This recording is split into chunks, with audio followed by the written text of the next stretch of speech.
Oh, damn. I did not do the intro. That was my fault.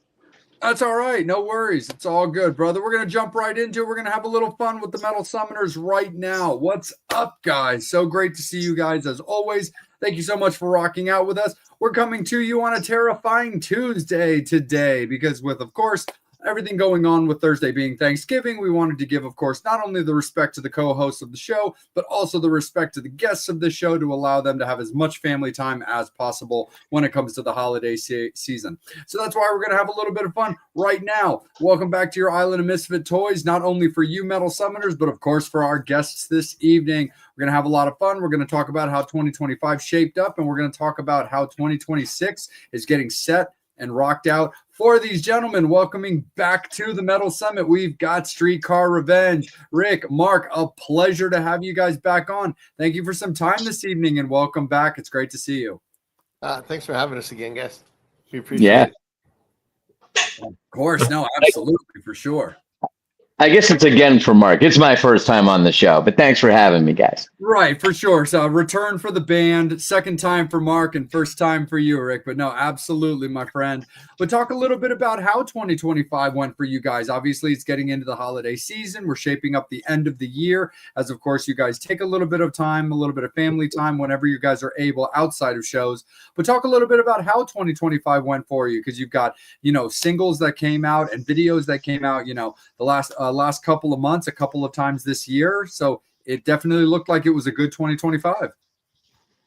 Yeah, it sure was. The CD came out finally at the end of May. Last time we covered the long road to get that there. And then the first single, Satellite, did terrific for us. They were playing it in 8 or 9 countries. We were number one for like 3 weeks in a station out of Indiana. So I think the videos one has about 35,000 views, one has 40. So it's been a good year. Surprised us. It's always good when that happens.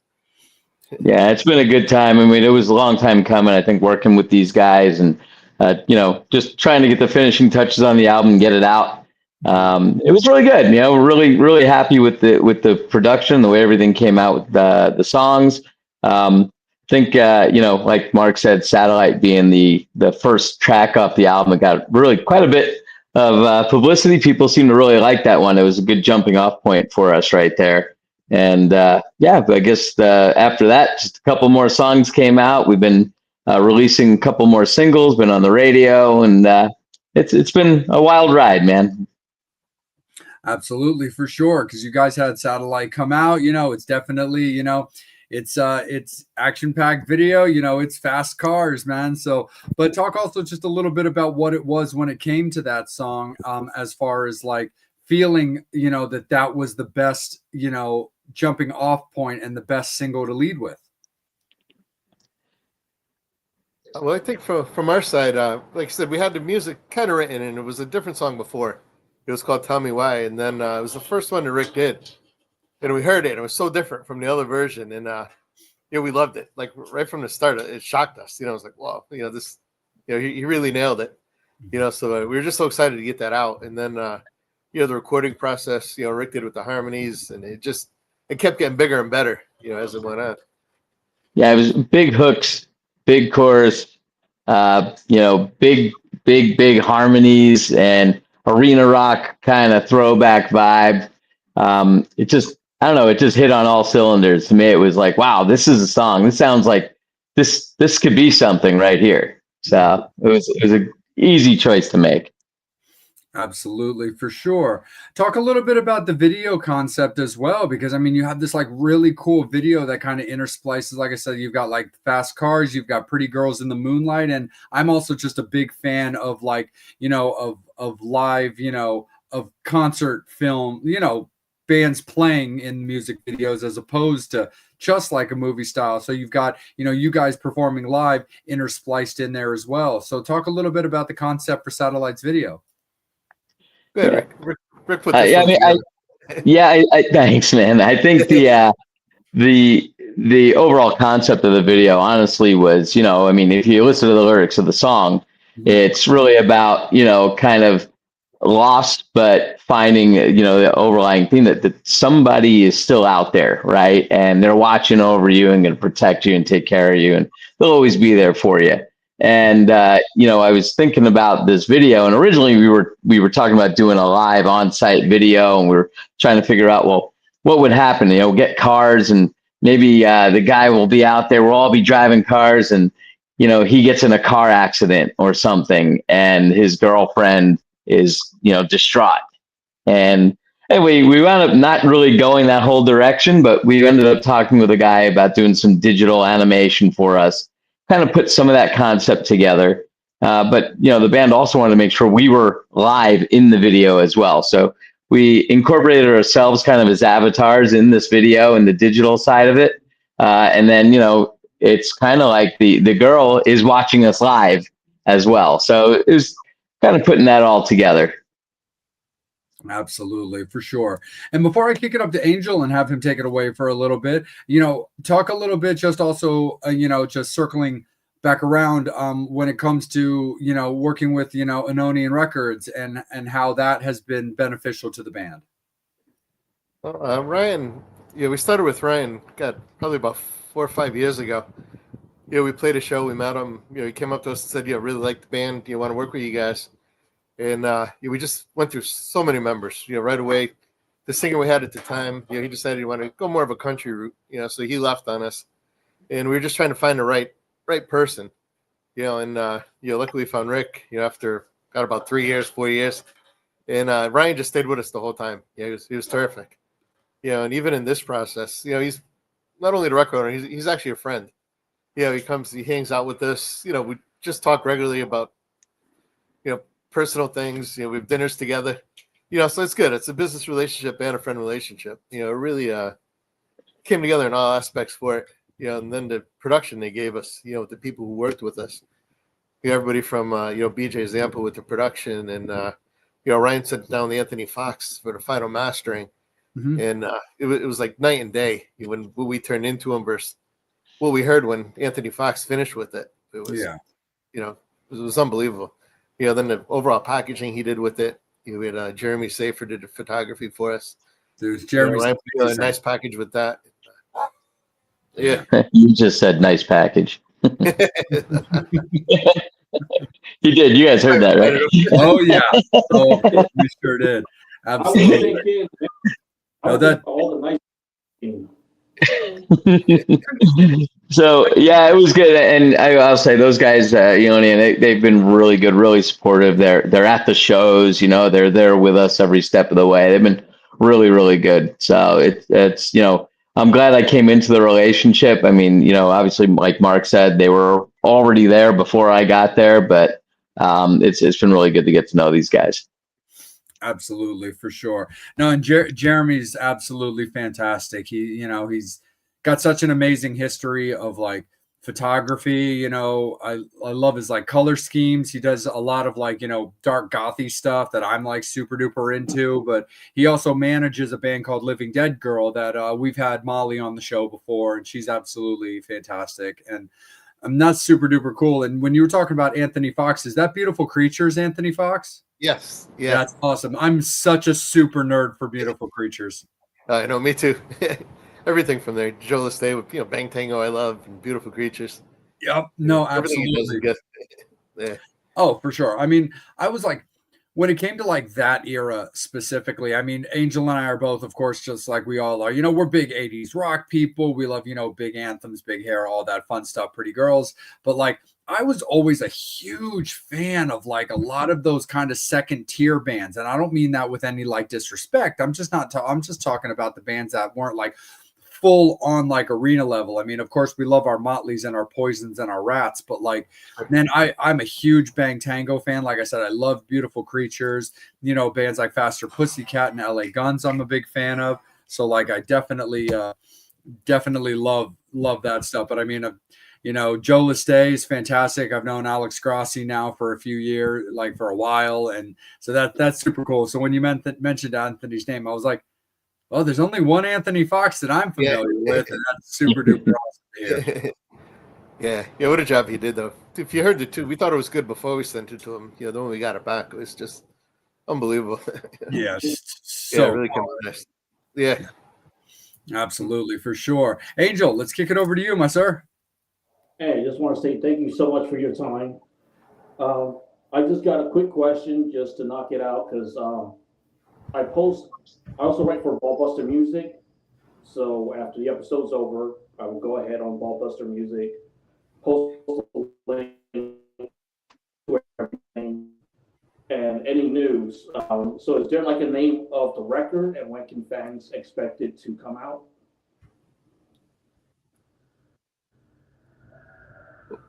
You know, Andrew, we're having a little hard time hearing you. You kind of cut on and off on us. Is there like a date? Is there like a name for the record? Wait, hold on, let me see if I can get it higher.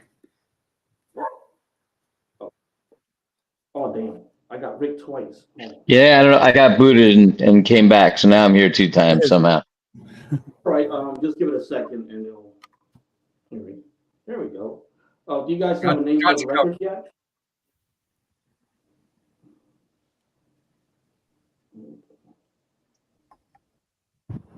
Oh boy, wait, I see your lips moving, and I'm not getting sound. Are you hearing it? Do you guys know when the album will be out? The next one? Yeah. Right now we're just starting to write now. Just last week we were working on 2 new songs, and Rick's working on the lyrics. So They're waiting on me. They're waiting on me. Yeah, the plan is that we're hoping, maybe late spring, to get in and start recording it, and then maybe have it out around this time next year. Cool. How does the band decide? I guess when. Okay, let me rephrase the question. We once asked an artist, how do they know when the song is finished? And they said they don't really finish it; they just abandon it. Yeah, I think that happens. I think sometimes you're working on something, you're like, no, I'm just not feeling this. Sometimes you're like, you know what, I got to get back to it later. I mean, even with the stuff on the prior album, right? There was a song I wrote melodies for. I think the one that, Angel, that you liked, the ballad, right? You Don't Love Me on there. I mean, the original melody and lyrics I had for that song, I was partway through, even Mark was like, I think you could do better. And I was like, yeah, I don't know, man. This one's just it's not working for me. And then one day I woke up and I'm like, I got a melody. And then it just happened, and I think a lot of times in the creative process, you'll get that where you're like, let's shelf this one, right? This one's not going to be the song for us for now. Or sometimes you got to take a break from it and come back to it and hear it with a new ear. And I think, that's a good start. And then when you have something, you got it. I think as a band, and you've got a song, you're like, yeah, we're on to something. This is it. This is good. Now, how do you know when you got a hit song? I always wonder, like, did Billy Joel know Piano Man was going to be like a gazillion million hits, right? And it was going to live forever. And I don't know if he knew, but you sometimes think, wow, I got one. I got a song. I got the one that's going to really take it over the edge. And so I'm hoping we get that one soon. I mean, I guess I'm just curious because I just find it very awesome that you woke up with a melody. Oh yeah, I guess that happens. It comes to you at the strangest times. I mean, sometimes I'll hear a bass line, and I don't even have to hear anything else. I'll be like, I got something for that, right? And so there's a canvas there. Sometimes just while I'm jogging or something like that, a melody will come to me out of the blue. And then, the rest of the song comes from like just a repetitive lyric I come up with. I'm like, hey, I could write around that. And next thing you know, there's a whole song there. So it's pretty cool. Has anyone ever woke up with a melody or a song idea and you just forgot to write it down and just went right back to sleep? Yeah. Yes. I literally wake up now in the middle of the night and I write stuff down on a pad, and I hope that I'll remember what the hell I was talking about in the middle of the night. Most of the time it's chicken scratch, and I have no idea, but every once in a while I'll hum into my phone and try and remember the melody the next day, but not always so good. I'm just happy to hear we're keeping him awake at night working on the next CD. You got to break him in hard. We want to hear. Mark just likes to hear that I was thinking about him in the middle of the night. Yeah. That's where he went. That's the value of that precursor to the package, man. Great. Now everyone knows. The secret's out. Is 3 a.m. like the normal time when the guys keep you up with song ideas, or? At 3 a.m. is like the witching hour, isn't it? Isn't that time everybody kind of wakes up thinking about random shit? It's fucking weird, but it's true. Yeah. It's that hour that stoned teenagers are out buying shiny things. Yeah. I think Jake's gonna like this story, but I woke up at 3 o'clock in the fucking morning thinking, how is Dave Elson the bass player in Metal Church when we interviewed the bass player from Metal Church a couple of years ago? I know. That's weird. Yeah. Just a random thought waking up at 3 o'clock in the morning. That's what I was thinking. That's pretty cool, though. Yeah. Something. So, as far as live shows, festivals, is there anything that you can announce yet about 2026? Nothing yet. We're working with a few things. We're trying to find a really management / booking company, to start working with now. We've been doing it all ourselves. So it's been going good. We played at the show Saving Abel. It was good. We had a couple headlining ones, with some of our friends. So, 2026, we're really looking to start working with a kind of a partner to help us. And, so hopefully right after the first of the year, we'll start announcing some things coming up. Yeah, well, we might have one or two festival things coming up too, Mark, that you've been working on, right? We've been talking to Ryan and those guys. So, yeah, some announcements coming soon. Yeah. I know that our guest next week, I know I'm giving this away. He's in a band, but he's also a promoter up in the Massachusetts area. He's putting together a festival June 20th in Worcester, Massachusetts. But he's going to be on the show next week. Oh, that's the one we're playing, I guess, right? Yeah, because I sent you the link. I sent somebody the link. I hashtagged you something. I was like, Streetcar One should be fucking awesome for this event because we're hosting it anyway. Well, send it over again. Well, I remember I had one that I forwarded our stuff to, but yeah, if you could send that one again too. Yeah, thanks, man. Yeah, we appreciate it. We'll take all the help we can get. Yeah. Yeah, because dude, I said we're fans as well, so it's like we want to see the band. We want to get backstage passes to Madison Square Garden just so I can get laid. Because you guys will get the first two. No. Forget backstage passes, guys. So I can help me get laid. Oh, okay, that part maybe. I definitely no backstage. Listen, we don't do backstage. What I've always wanted to do at MSG is I want to put a couch on stage. Yeah. And I just want to invite friends and people to come up and sit on a couch while we're rocking out on stage, serve you guys drinks, and hang out with the band while we're playing live. That's the kind of show I want to put on. That's the kind of vibe I like on stage. I'm not too cool for everybody, man. Let's hang out. Come on up and let's just have a party on stage. Yeah. There you go. Well, Jay, I'm gonna kick it right back up to you. I'm glad I fixed the damn audio issue. Okay, cool. Oh no, absolutely, for sure. I mean, when it comes to like all that kind of stuff, it's like, the idea of like writing songs, getting melodies, different kinds of riffs, and kind of like when they hit. That's the one thing that's actually always been so cool about music. Honestly, I think just collectively across the board is like, as cliche as it sounds, like just you never know when inspiration's going to strike.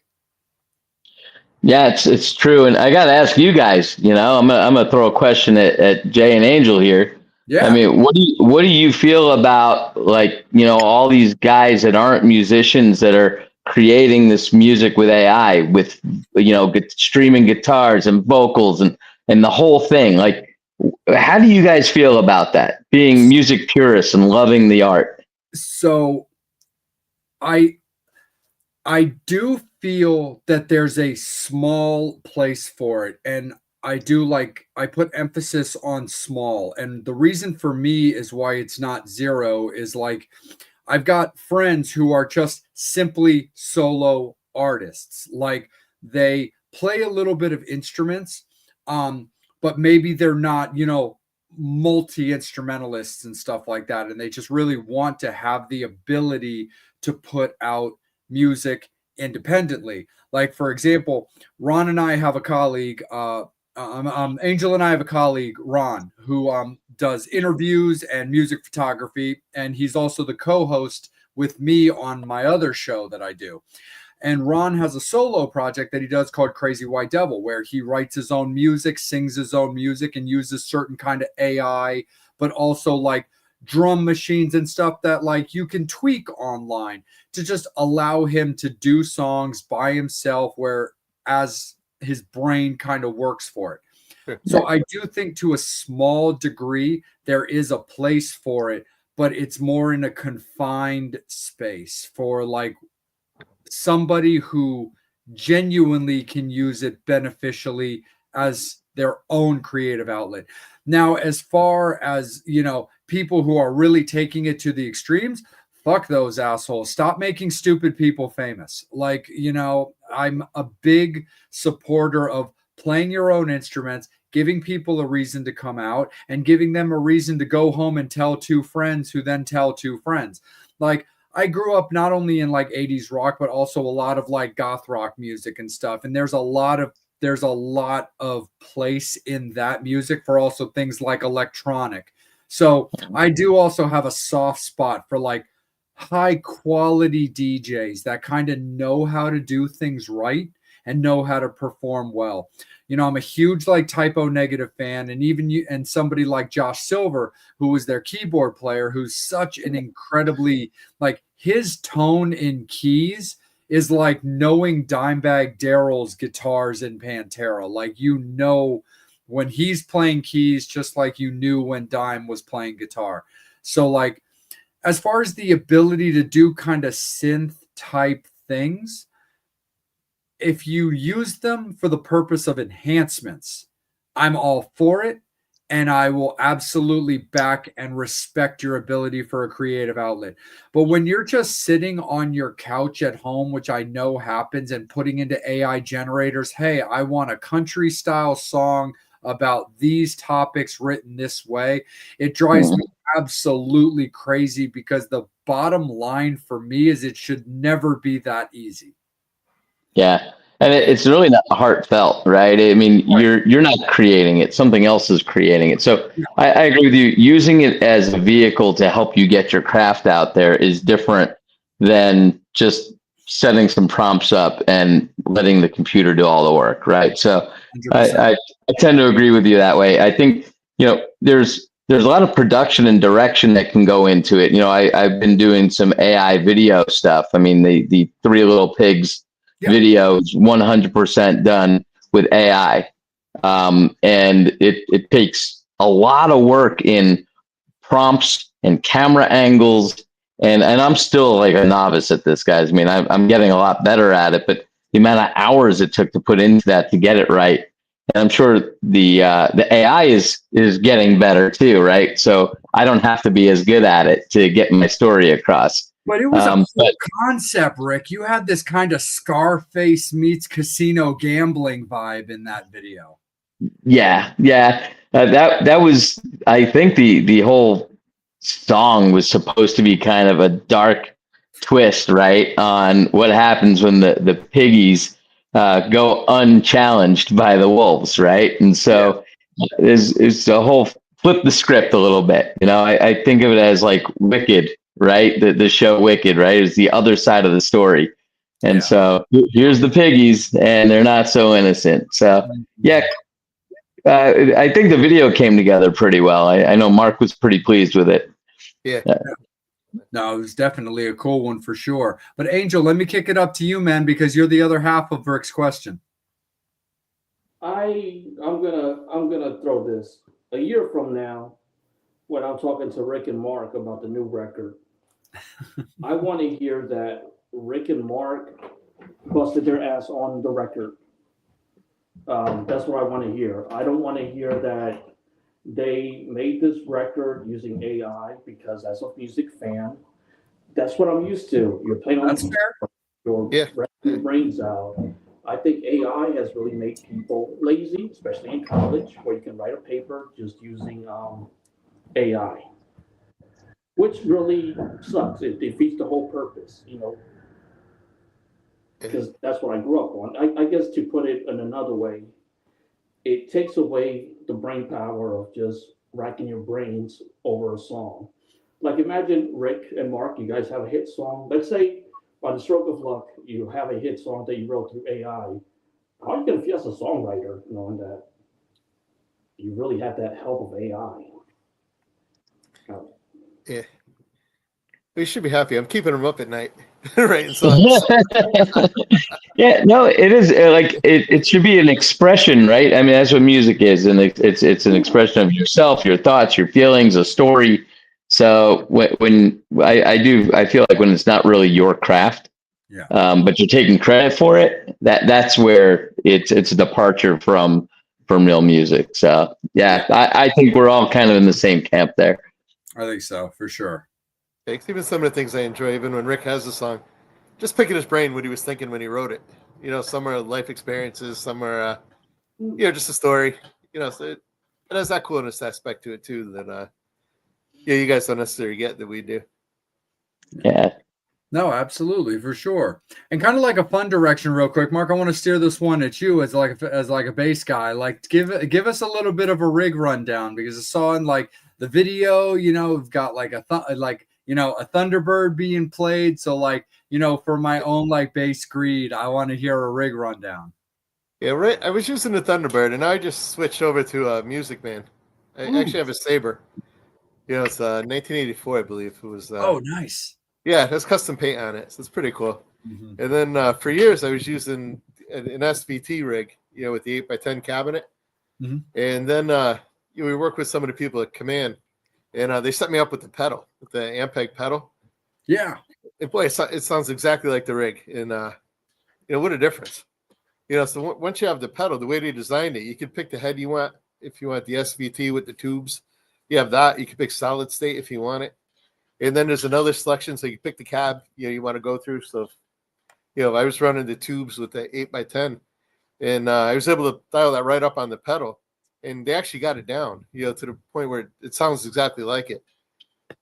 For a while in the beginning, they had the pedals, they were trying to, kind of mimic the sounds, and it was close, but you knew it wasn't, what it was supposed to be. Yeah. But I'll tell you, this Ampeg pedal, I don't know about what Rick thinks, but I can't tell the difference, really. It's a nice heavy sound. I dial right back to my original setup, and it actually sounds like it. And but it's so much easier, going just a little, maybe 2x3 case, instead of having a hand truck built into the rig and sliding that thing into the back of the truck. So, it's a lot easier at the end of the night. Wait, you lost me at you can get the head you want. No, he did say that. Okay, anyway, no, I can't tell the difference. So Yeah. It sounds great. It's fat. It's a good fat sound. So it works. Yeah, I tried different ones, and the Music Man, really kind of dialed in nice with the pedal, to give the sound we wanted. So that kind of transitioned to being the primary bass right now. Oh, right on, man. Absolutely. Yeah. And Rick, talk a little bit about like vocals, man. Like, how did that become the way? Man, I was singing my whole life, but like music was always on in the house. Like, even as kids in the car, singing along with the radio. My dad used to like to sing. My grandpa was singing doo-wop, in this big, deep bass voice, and I loved listening to that and just hearing him singing. And it was funny because I was more into like mainstream and just mainstream rock, I guess. And my brother was into metal, and he was always playing metal albums. I'm like, I could sing that. I could do that. I could sing like that. And he's like, no, you can't. And so I was like, oh, hell yeah, I can. And so I started doing it, and I started saying, you know what? A lot of people can't sing like this. I'm going to do this. Is a good challenge for me. I like it. And next thing you know, it's, I don't know, however many years later, and here I am singing hard rock and metal, man. And I love it. So yeah, it's been with me forever. I probably should have pursued it more seriously earlier on than I did. I used to try and emulate other artists a lot. And one day I was like, you know what? I need my own voice. Why aren't I singing like me? And then suddenly it just all kind of clicked into place.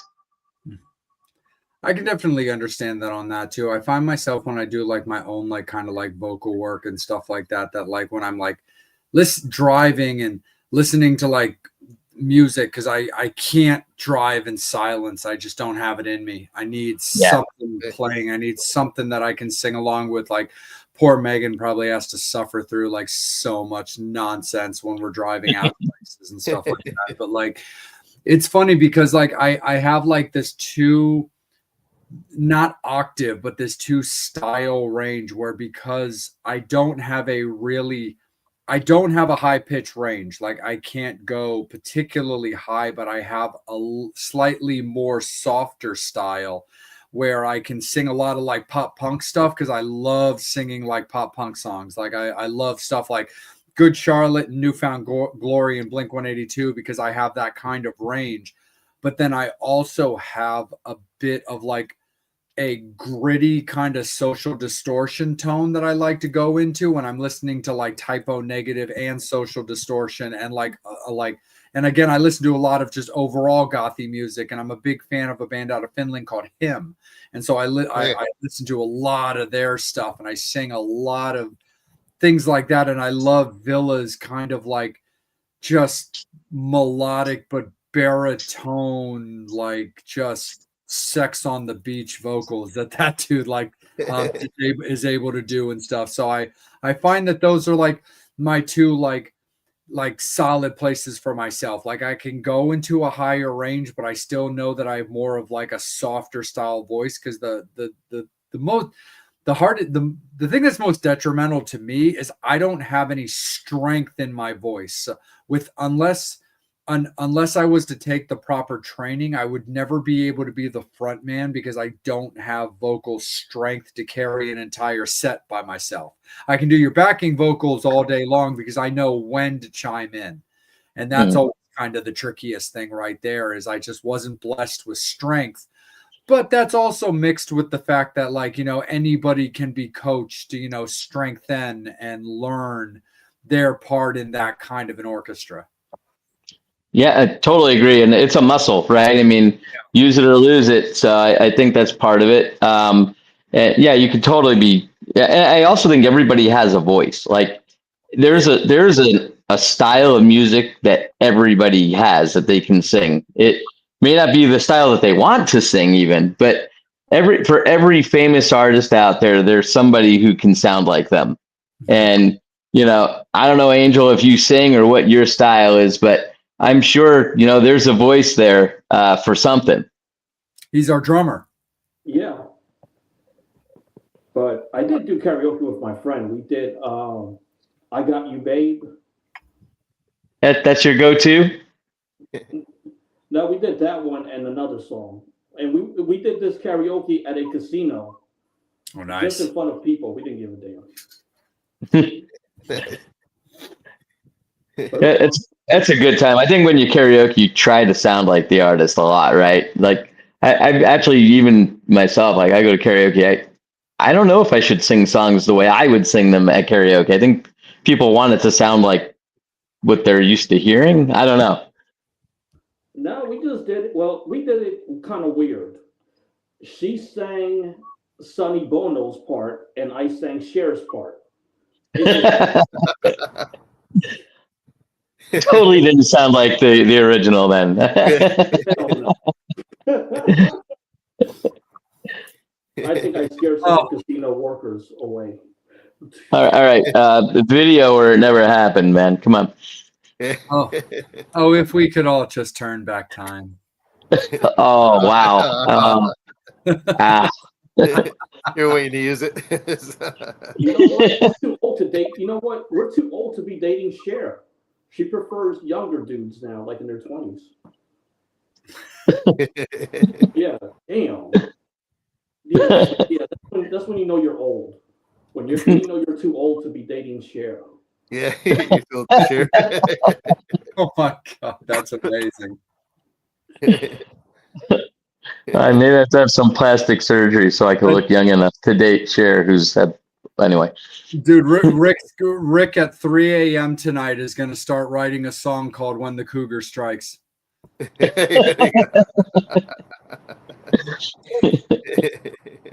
Well, I had on the leather pants, so there you go.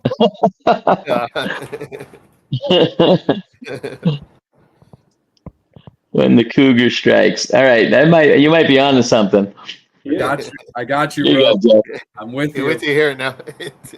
You guys heard it here first. When the cougar strikes. All right. Video banging cougars. No, I'm just playing. We're getting banged by. Angel, I'm gonna keep it with you, buddy. It looks like Brian's got a couple questions. What's up, Brian? What do you like the most about each other's playing styles? We're talking about music. Not about your package, Mark. Not. Well, I think Rick, like I said, that just the melodies and the harmonies that he brought to the songs. He really took songs that were good before, and he really kind of took them to another level for us. Just with the everything, you said the harmonies, the lyrics, the melodies. It really made it a complete song. Yeah, and I think with what I like about Mark and the playing style and Billy too, I guess, was the songs sound familiar. They write in a way that's like I should know this song. Like they do a really good job of bringing in that sound of something that's comfortable for you to listen to, and it makes it so much easier for me to write over as well. It's like, yeah, I got the right melody to go over this part, right? They hit that just right. They nailed the mood for this song. So they continue to do that too. It's really good. And I don't want to say it sounds like anybody. It doesn't, but yet it does. I think that's what helps me and motivates me also to write some of the melodies that I write over them.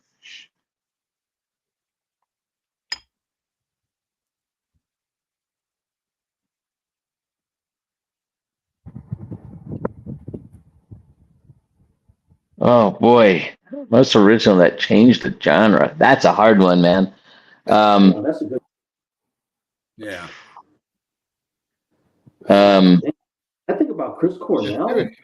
Almost like an Axl Rose or somebody, what's going on when he came out. Really, the whole Guns N' Roses band, the vibe what they did. It took kind of that glam, really kind of gave that dirtiness to it. Then his voice, just the different voices that came out of him at the time, and the way he used them on the songs. I think that was a big one for me. Yeah, he definitely changed the genre there, and I guess it depends on which genre, right? It's funny because I was a big David Lee Roth guy too, right? And he was very unique. And then after like listening to some interviews and reading his books, he's like, "Yeah, I was ripping off James Brown." And I look at that and I'm like, actually, yeah, he didn't make a different sound for a genre. He stole a different sound for a genre. And it was really cool that he was able to do that, right? So I look at a guy like that, taking it to the next genre from where Axl was, and you say another vocalist that totally changed the sound. I know you said Chris Cornell. Probably leading up to that would also be, you're listening to Cobain, right? And you kind of say, Eddie Vedder and those guys that had totally different sounds for the time. They created that new genre. So I don't know. It's hard to just pick one. I think it depends on what genre you're asking about. I agree with you on that, Rick, because like when I just think about based on the nature of this show, I mean, obviously my head goes rock/metal for a question like that regardless. But if rock's involved and it comes to like vocals that like you noticed or made you think about things differently or potentially did change, I mean, any of the metal summoners that of course have been watching the show are very familiar with my affinity for Queen, and I'm a huge Freddie Mercury fan, and Oh yeah.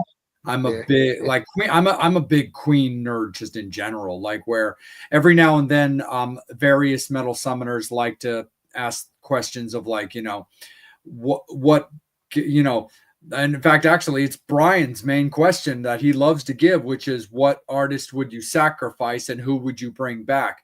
For me, it's what Freddie Mercury. It's always the first person that I would bring back 100% of the time. Followed by a real fight between Peter Steele and Lemmy. Like those are my metal guys that I'm like, God damn it, if I could just get Peter Steele back, see where Typo Negative would still be to this day. And of course, Lemmy is Lemmy, and he's so consistent. He's just so fucking great. So like, who wouldn't love to still have Lemmy back with us? But for me, it was always first and foremost, it was like, it was in 1991, it's been 34 years. And it's like, God damn, I would love to see what we would be getting from Freddie now, because everything he was doing then was so different and so elite. But you put another 30 years behind that and fuck.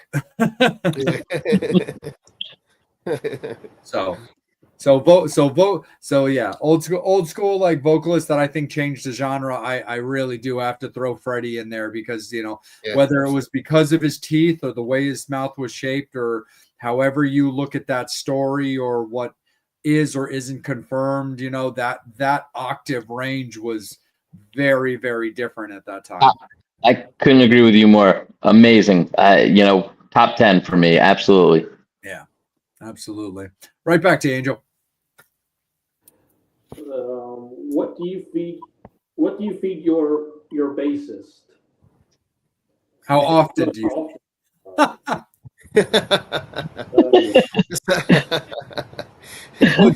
Geez, Brian, they don't keep all of us in cages, bro. He throws me some scraps once a day. Yeah, this ain't the human centipede, dude. Oh. I couldn't know. Then the answer would be, it depends how regular I am, right? You open that door, man. I don't. We're all gonna crawl through it together then.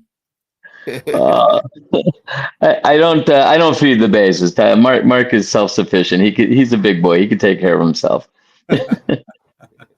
Yeah, we gotta feed Jay virgin blood because he's 140 years old.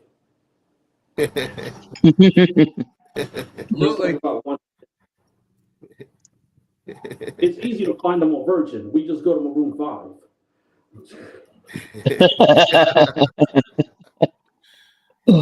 It's all about the magnificent hair and the nail polish. That's just all you need. Yeah, all that from virgin blood, courtesy of Maroon 5. Those emo girls are anywhere you look.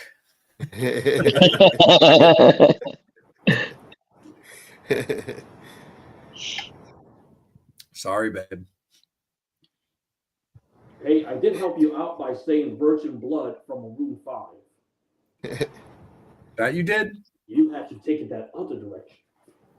I don't do apologies.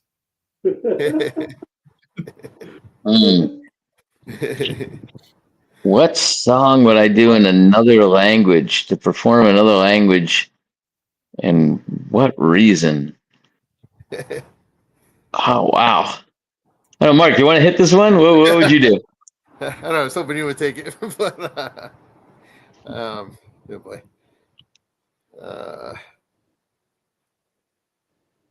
I think it would be Rock and Roll Salute. In what language? Probably in Spanish. And we've been finding, like South America and the other Latin American countries, and have really grabbed onto our music and really have an affinity for hard rock. And I think Rock and Roll Salute, I mean, that transcends, right?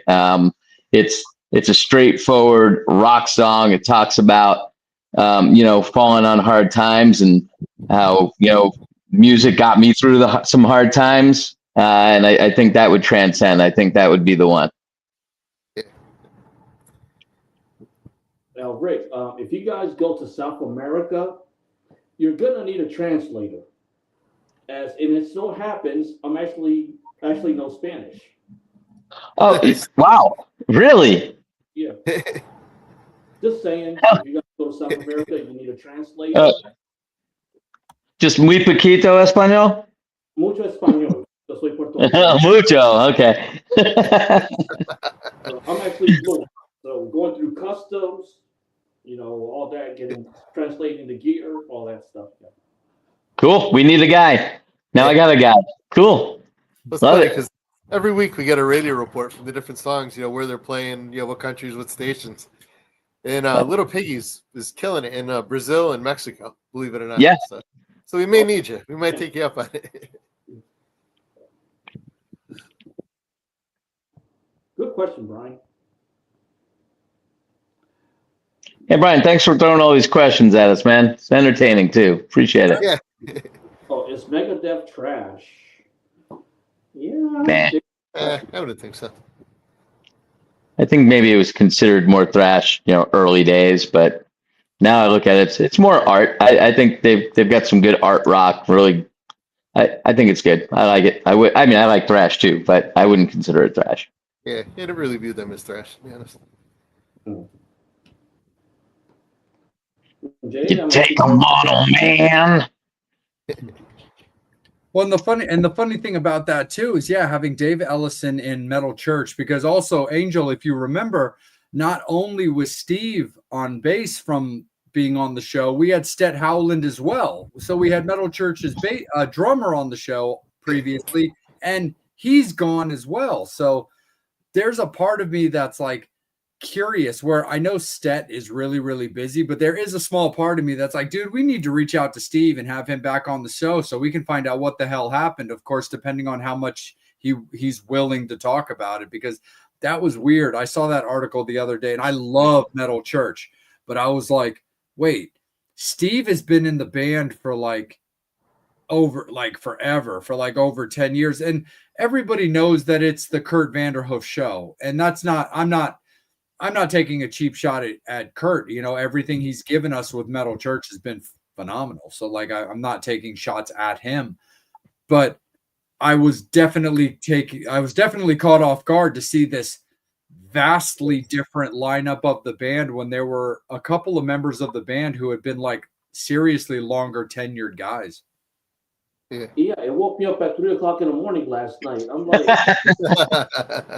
Dave Ellison's in Metal Church. Didn't we interview the bass player from Metal Church? Yeah, definitely, man. I mean, remember, everything comes in threes. Yeah. Good thing. So I don't know, Brian, what do you think, man? Do you think Megadeth is thrash? What are your thoughts, man?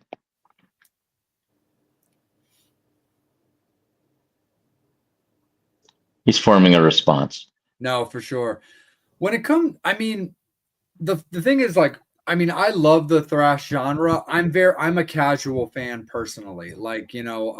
I'm a second tier thrash guy. I'm a bigger fan of bands like Overkill. I'm a big Death Angel fan. I love Testament, and I love going back and forth with fans on who they would put in that second tier of the big four. And a lot of fans feel that Pantera is the band to fill that slot. I juggle a couple of different bands and where I would put them there, but still my main three of the second tier of thrash for myself has always been Overkill, Death Angel, and Testament, and then everybody else. But like, I think the simplest thing when it comes to is Megadeth thrash, I mean, I kind of lead yes, but I think that has to do more, in my personal opinion, with the fact that, well, collectively we all consider Metallica to be thrash, and we kind of don't have Dave Mustaine without Metallica, because you got to remember that Megadeth started as a revenge project. So I kind of go the direction of a relatively simple answer for that is yes, based off the grounds of revenge. Yeah, I think it depends. I get that now. I hadn't thought of it that way, and I even Metallica. Yeah, I guess when they're thrash, we're thrash, and I think they've kind of dabbled in things that were not thrash as well. So you got your Load and Reload, which were more rock metal than they were on the thrash side of things. So they were Metallica's grunge albums. Yeah. And it's funny, I've gone back and listened to them, and those are there's a lot of talent on those albums. They're really well written albums. I just, at the time when they came out, I was like, that's not the Metallica I wanted. Yeah. But now I go back and I'm like, I like it. I don't hate those records personally. I think there's some quality songs. I mean, songs, the hits still get played, Fuel and personally, I love Unforgiven 2. I actually think that Unforgiven 2 is better than Unforgiven. That's just my personal opinion. I think it's a better written song. Again, they built their career coming up as an OG thrash band with long, crazy hair, and then all of a sudden they're being Reload albums, with short hair. Yeah. Well, I think Jay's breaking up there a little bit. Well, the thing with Metallica too that kind of always surprised me is they kind of now you're frozen. You lose them. See, the thing with Metallica too that was kind of weird for me is they never really gave a whole lot of credit to the bass players in the band. But every time they changed a bass player, they radically changed their sound. Yeah, I mean, you look at the first albums up to Master of Puppets. They were kind of thrashy. Then Jason Newsted came in. It changed a little bit. Then he left, and Robert Trujillo came in, and it changed styles again. Maybe it was coincidence, but it just seemed like every time they changed the bass player, just the style kind of went with it. It was interesting. Yeah, I totally get that. Makes sense, right? It frames the song, man. It changes the whole groove of a tune. So they always had the big three in the band, that been in it the whole time. But it just seemed every time they changed that piece, it was just like a change in the sound of the band, almost the attitude of the band. It's strange. I don't know if they were related or coincidental or. Yeah. Master of Puppets, that's damn. That's like the Statement album, pretty much. Yeah. Definitely Statement album. I like it. That's a good. I'm gonna borrow that. Because it's a lot of people kind of consider that the best Metallica record. And it was the last record with Cliff Burton. Yeah. I got so much love for Cliff. It's just a touch outside of my age range for me to appreciate it. So I've always been a big Jason Newsted guy, but I also did follow him from Flotsam and Jetsam. Yeah. But Brian getting down tonight. Oh yeah. Hey, metal.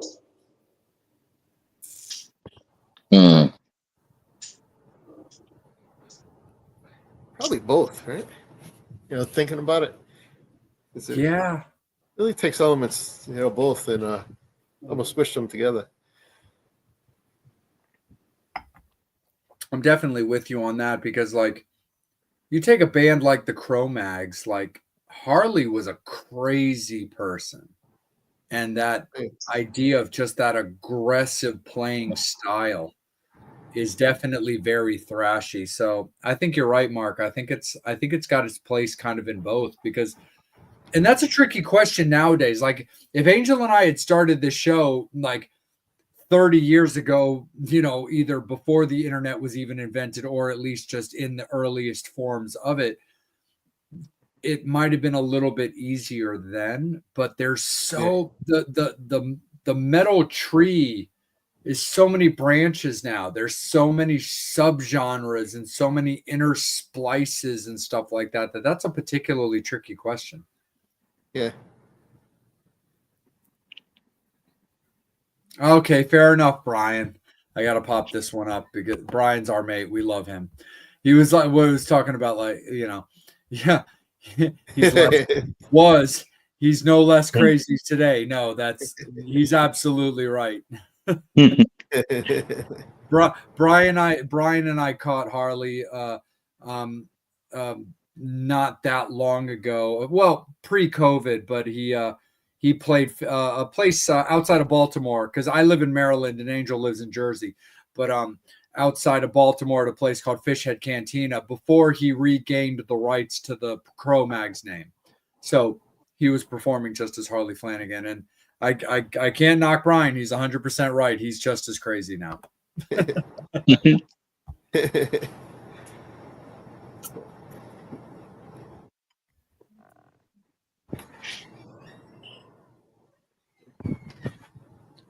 But let's steer it a little bit back to about, like, when you look ultimately with Rick, you coming into the band and and the album coming out, and between the singles with Satellite, Three Little Pigs, Three Little Piggies, and then your current writing phase for the new record, with how 2025 played out, how are you overall looking into 2026? Obviously, you can tell, anybody that's been watching, and obviously between me and Angel talking to you, there's so much awesome, optimism moving forward. But is there any particular stylistic goals, whether it be how you want to play or how you want to play out, that you'd really like to go in 2026 that maybe you weren't able to do this year with the album being new?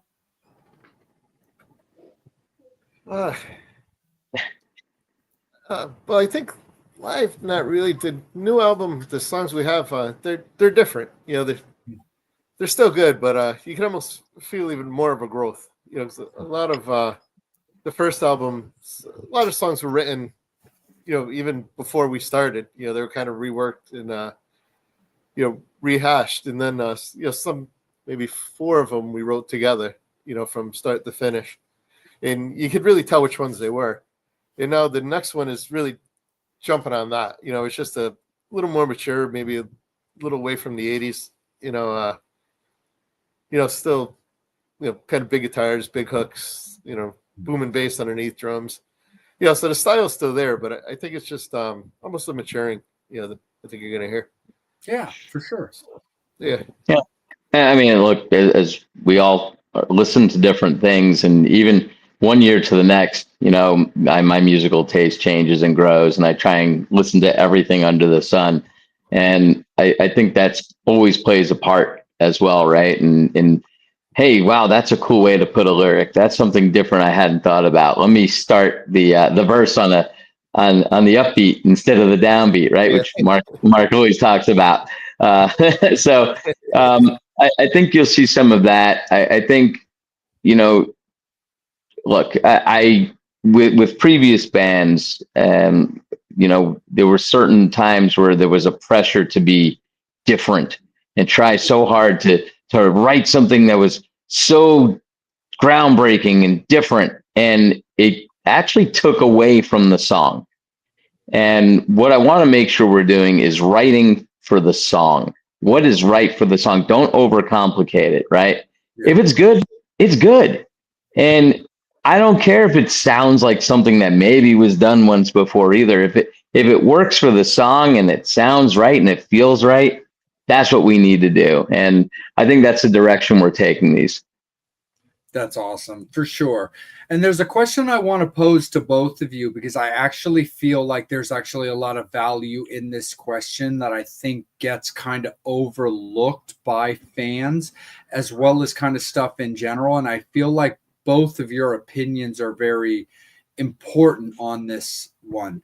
Rick, when it comes to singing in a band that has music that precedes you, how do you look at those songs in your own style as well as your own performance, knowing that they could be staples of a set from, you know, the history of a band? And then also, Mark, in that same idea, when you have a singer that has their own style and delivery, how do you look at how you want them to perform not only the songs that they've written and they've contributed to, but also songs that were before them, but you still felt have value in a set? It's funny because I think when Mark first approached me about this, he's like, "Hey, are you busy? Like, are you working on anything right now?" And I was like, "No, not really." And he's like, "All right, well, how would you like to work on this project?" And he sent me the songs, and I thought about it, and I listened to them, and I listened to them, and I said, "Can you send me instrumental versions of these?" And he did, and it took me probably, I don't know, another 3 weeks or so before I got back to Mark. And I said, "Well, can I rewrite the melodies and the lyrics?" And he said, "I don't know. I guess let me see what you got." Right. And so that's kind of where it went. And I think the first one, even when we came into the studio to just jam on the songs, like it was hard for the band to follow me because they were used to hearing the vocals landing in a different place and just different melodies altogether. So For sure. Even after the first time we recorded and we came in and played it, they were still like, "Wait, no, that's not where that goes." So it took a little getting used to. I think they had some muscle memory behind it, right? And so we had to get used to that. But um, you know, I always feel like when it comes to writing like that, there's got to be a canvas there. I need it to be a blank canvas, and then I don't have any problem rewriting or singing over somebody else's music. I just had to I had to get the other vocal out of my head. Um, one of the tracks that Mark sent over was supposed to be an instrumental, and I'm trying to sing over it, but there was one line that just kept popping up with the vocal in the middle of it. And it just drove me nuts. And no matter what I did, I recorded over it like at home, put some tracks over it, and I just couldn't get rid of this one vocal line that kept popping up in the song all over the place. It drove me crazy. Now we sing it to him still, just to keep him on his toes. Is she confused? Sorry. But yeah, I think from our side too is we weren't kind of married to the way it was. We liked it, and as long as it came in and it was better than what we had before, we weren't gonna go after him and say, "Nope, that's not right. We insist on having it this way." Sure. He came in, he rewrote them, fixed them, made them better. Yeah. So we took that approach. It's a kind of a team effort, and let's make it as good as we can. Put the egos aside and make it sound good. Absolutely. No, 100% for sure. On that note, Metal Summoners, I do want to let you guys know we're going to rock out with Rick and Mark for a little bit longer, but it is about that time. So it is going to be last call for alcohol. Any final questions, comments, anything that you guys want to ask the band about what they're doing, where they're going, and the things that may have happened, as far as the building up of the band? This is the time to make sure that all of your questions get popped into the comments so that myself and Angel see them, and we can make sure that your questions are answered appropriately, and that you guys are heard, because we love your guys' interaction, and we love all the love that you guys show the band by being so interactive. So it is last call for alcohol for final questions, comments, anything from you Metal Summoners, because again, you guys drive this show, so I always want to make sure that you guys are heard in full.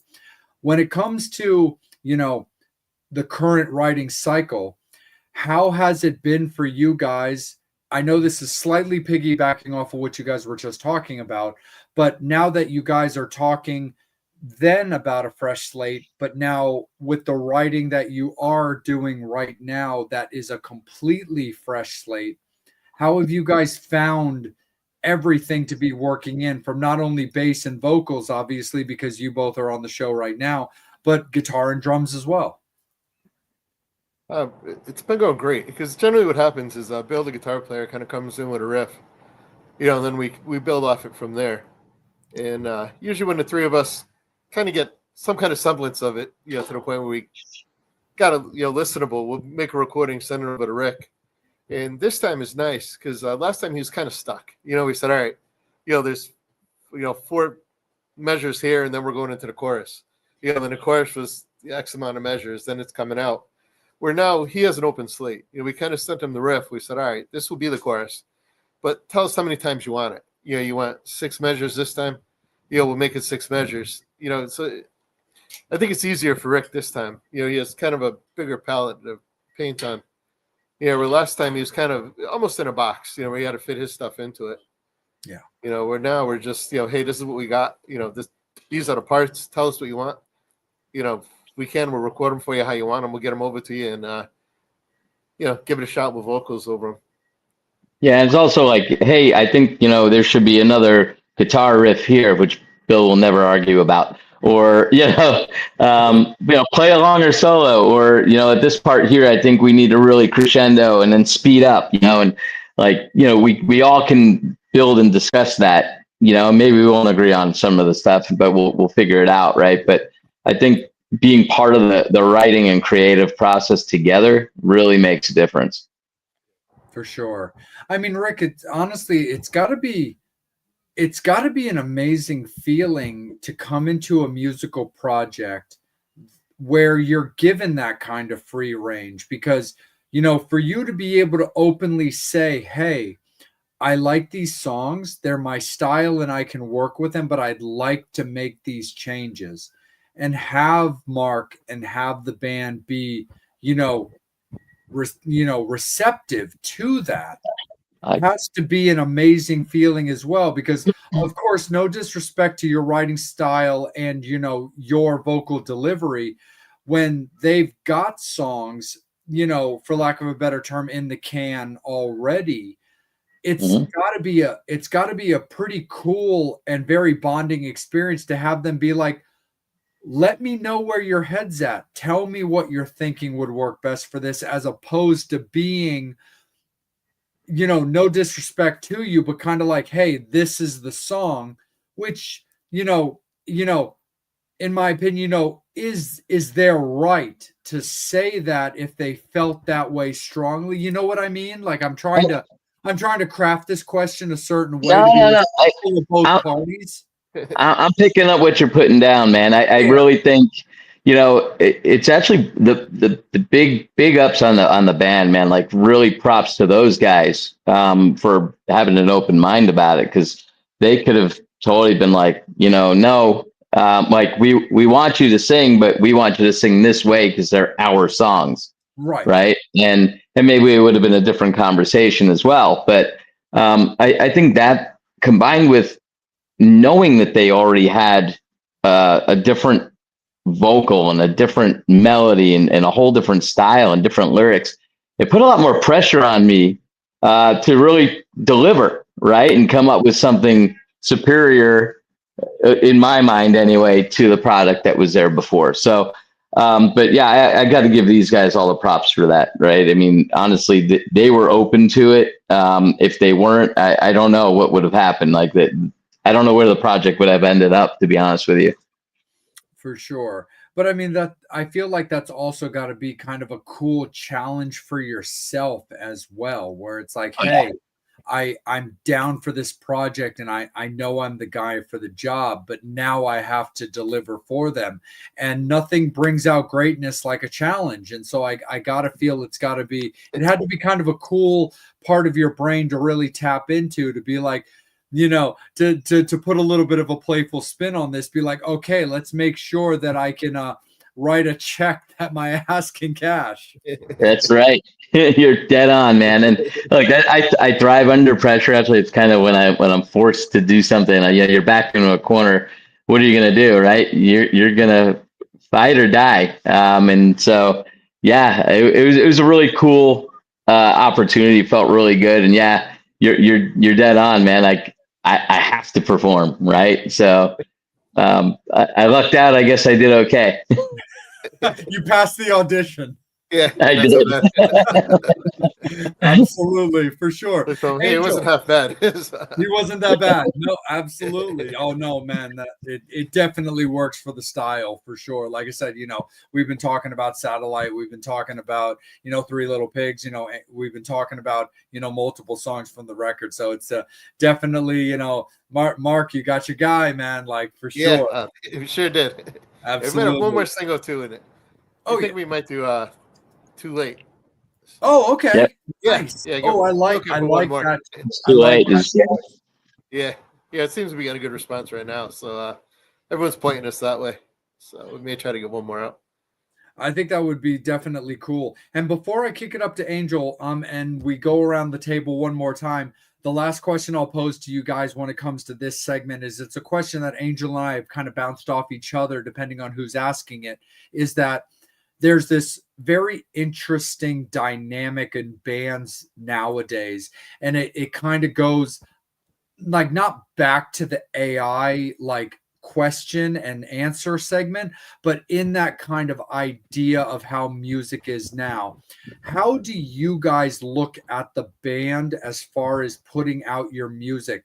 Because there's a lot of value in putting out singles to keep your band name fresh in everybody's minds all the time.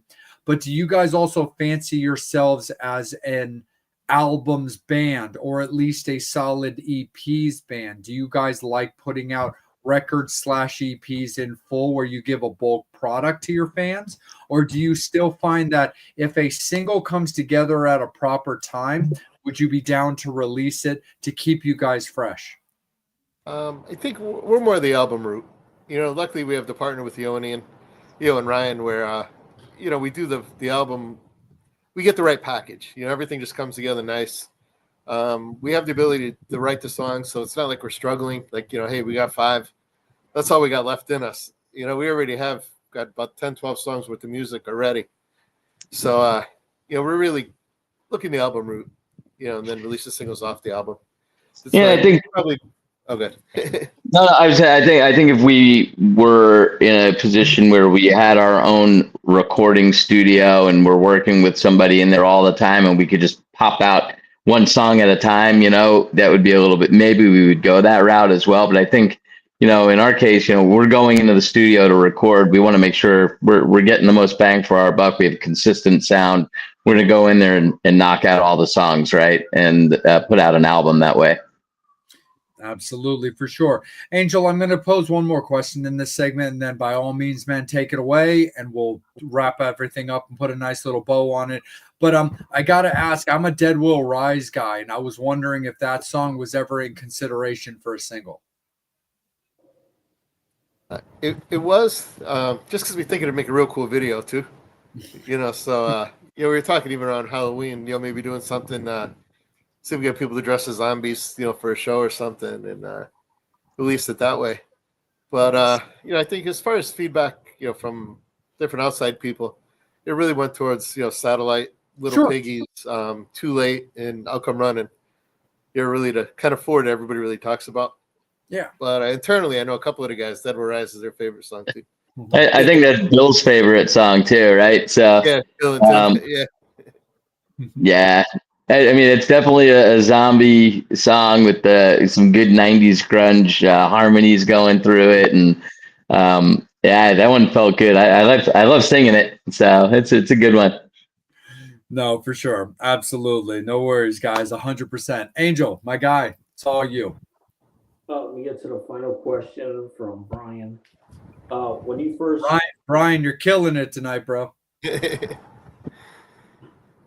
When you first took to play music, what musician did you emulate? I think from my side, I could have cut my teeth on kind of the early hair metal, so like remember like Def Leppard, Pyromania came out. Shout at the Devil, was a big one. Even first Wasp CD, where it's kind of like a heavy bottom, but stay out of the way of the guitar player, and it's like one of the gripes I always had is when you come to the solo, the song would kind of trail off. So we always try to keep that heavy bottom, this way it sound full, just like those guys did. Yeah, I think for me it was probably because of my brother, but it was Queensryche, Jeff Tate. I was like, oh man, that's the voice. I could totally do that voice. And so I was Jet City Woman. I was singing all that stuff. It's pretty cool. I probably still could do it. Hey, actually, Mark, there's a cover we can do live, brother. Yeah, So yeah, that's probably it. And I owe that one to my older brother, who was definitely playing all that stuff when I was growing up.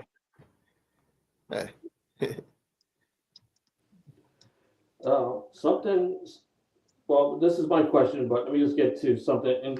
An announcement that was made today. Extreme released the 12th single and video from the album, which is interesting because the album came out 2 years ago. Is that something that the band would do to kind of give all the songs attention, where you kind of put out the album and during the span of a year, 18 months, you kind of do a video and release each song? I'm all for it, man. Look, these songs took a long time, to put together, to create, to craft, to get out. And I know everyone's all about content, more songs. Content is king. I don't know. I think the quality of the content is king at times. So I wouldn't be against continuing to put out videos and create based on this album as well. And let it get some more attention. I think it deserves more attention. So, I looked at, what was it? Rage Against the Machine, their first song, their first album. I think it was like 2 years before anyone even heard that album. And so like, you never know when it's going to hit and what's going to hit. Right. And, with video and, especially like, YouTube is the number one place people go to find new music now, which is cool. But maybe you need to have more video content to go along with it, and to release stuff like that might not be a bad idea. No, because bands released 3 or 4 singles, but how genius that the record came out 2 years ago and they're still promoting it by putting out a new single and video for each song. Yeah. And they did that over the course of 2 years, so it kind of gives them a chance just to keep plugging that album.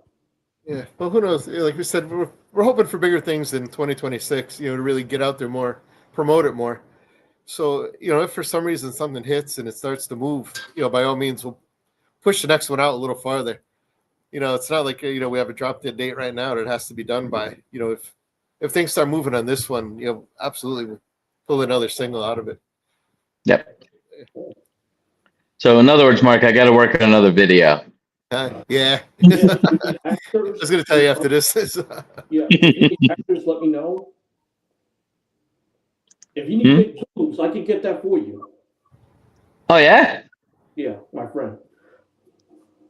Oh, nice. All right. Yeah. Hook us up, man. Yeah. We're always.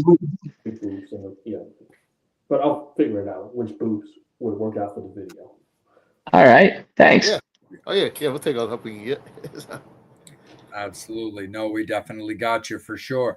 And of course, before we let you go, because Rick and Mark, you guys have been absolutely very gracious with your evening, and we want to respect your time and allow you guys to relax as well. But before we let you guys go officially, please let everybody know where Streetcar of Revenge can be found, from music to merch to tour dates. Right now, we have our website, streetcarrevenge.com. We have a Facebook page, again, Streetcar Revenge. You can hear us all streaming platforms, Spotify, Apple, Amazon, YouTube. The whole CD is actually individual tracks on YouTube as well.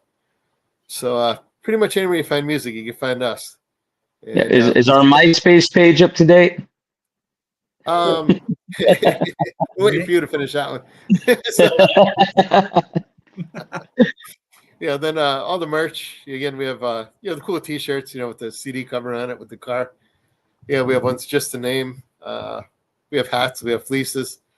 Yeah, again, anything you like. Just probably Facebook is best for that. Just grab one of our members, hit us up, and we'll get it out to you. Stickers, CDs, digital MP3 cards, all that stuff. Then Mark did all that, so thank you, Mark. Good stuff. Yeah, we have the CD. You get it through Ionian Records. You get it through us. We also have it on a custom USB drive. Where they printed a CD cover, the songs on the front. It has all the artwork in it. Has all the songs. Yeah, that's available probably through Facebook page is the best way to get that one.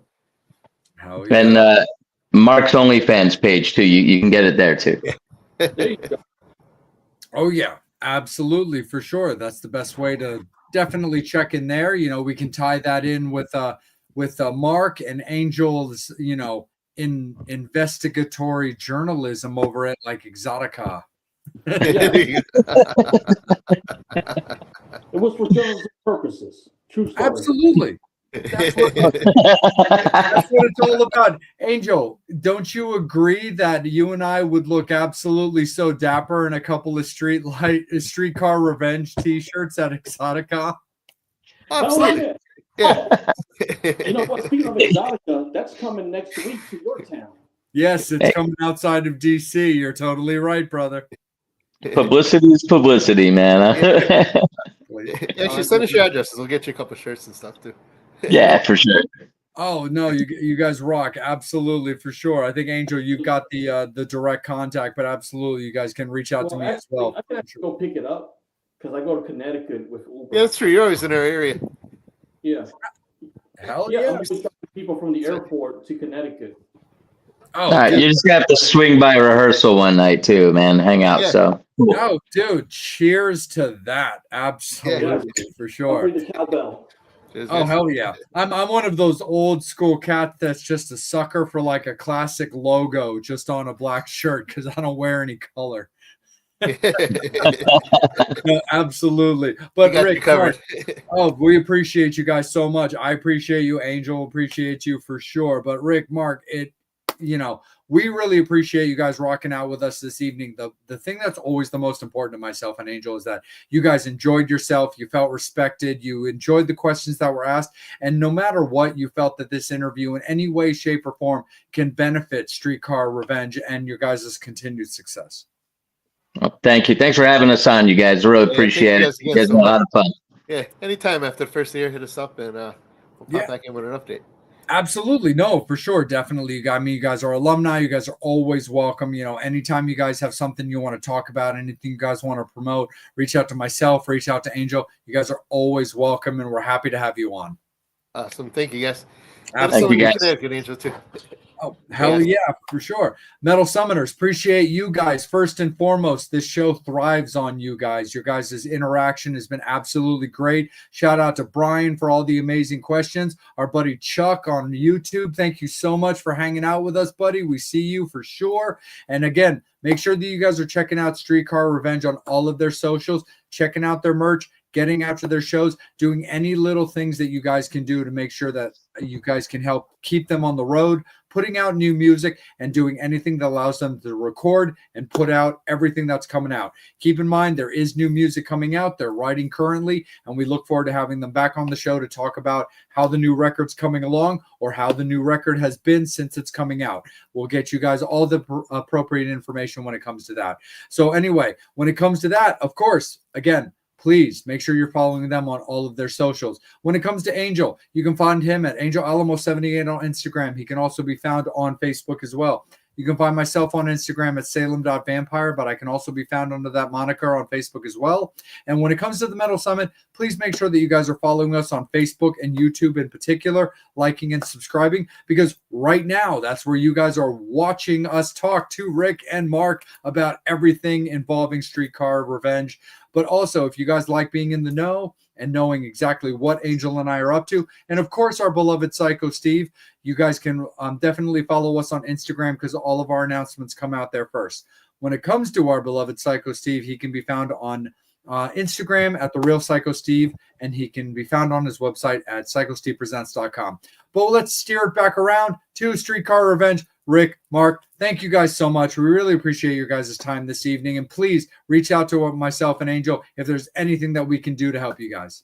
Awesome. Thank you, guys. We appreciate it. Take care. Take care. You guys have yourselves an amazing